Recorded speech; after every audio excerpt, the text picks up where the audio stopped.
Hi there, I'm looking at my bin that I last fed on February 18th, so that's 8 days ago.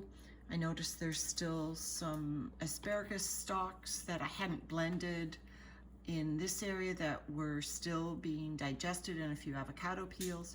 So I didn't want to give them a full feeding, but I thought I might try something that's a bit of a novelty. And that is, I gave myself a COVID haircut yesterday. I actually cut off quite a bit of hair.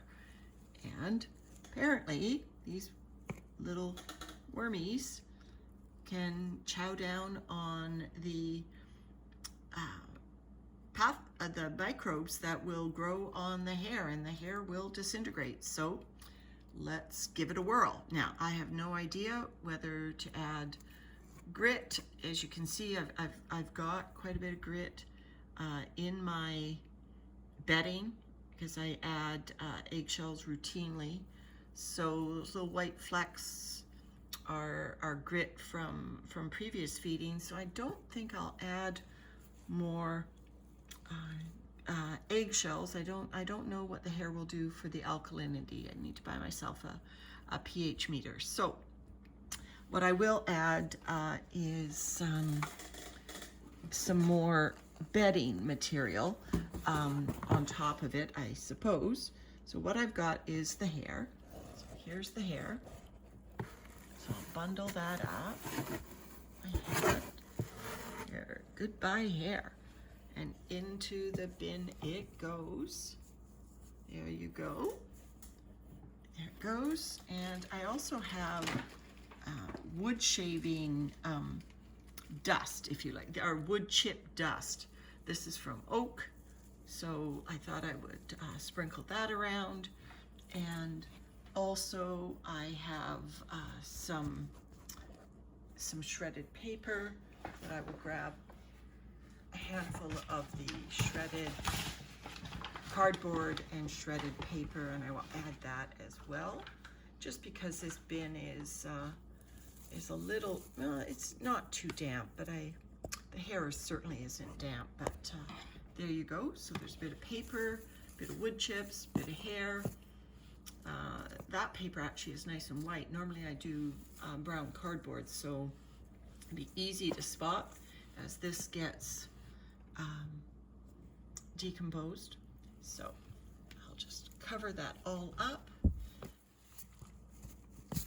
This bin has been going since middle of March, and it has red wigglers in it. I think I might have at least one blue worm in it, because when I opened the lid, immediately a worm tried to escape. So I'm thinking that might be a blue wiggler that got in there as well. So I marked the spot. And so if I can remember when I come in here in a week or so, not to fluff until I have safely moved my tag, then that would be great. Okay, so this bin, it's the lucky one. It actually has a proper coconut coir blanket and not one of my makeshift ones. And so it has a nice blanket that goes on top. And the other thing I've been doing is I've been using these Amazon, I think they're Amazon, might be Costco online shopping, plastic bubble wrap. But you can see that the wrap itself is these little tubes of air, and the worms absolutely love it. So you can see that the castings are on that side, and I actually dumped off a lot of the loose castings. So when you lift the lid, these little channels are filled with castings and, quite frankly, worms. And so, you know, I opened the lid and left it open for several hours. And when I came back, the worms had all vacated the plastic and just left their castings behind. So there's definitely something to this plastic. I think they love these little channels because the little channels, as you can see, always have air in them, and they, of course, they would have moisture in them. So This is after I have scraped off most of the castings, and I actually, there's my thermometer, I was checking the temperature, but off that plastic, I scraped off this many castings, and this is, you know, pretty much pure worm castings that I just scraped off the plastic when I first opened the lid. And you know, that's probably a good half a cup of castings.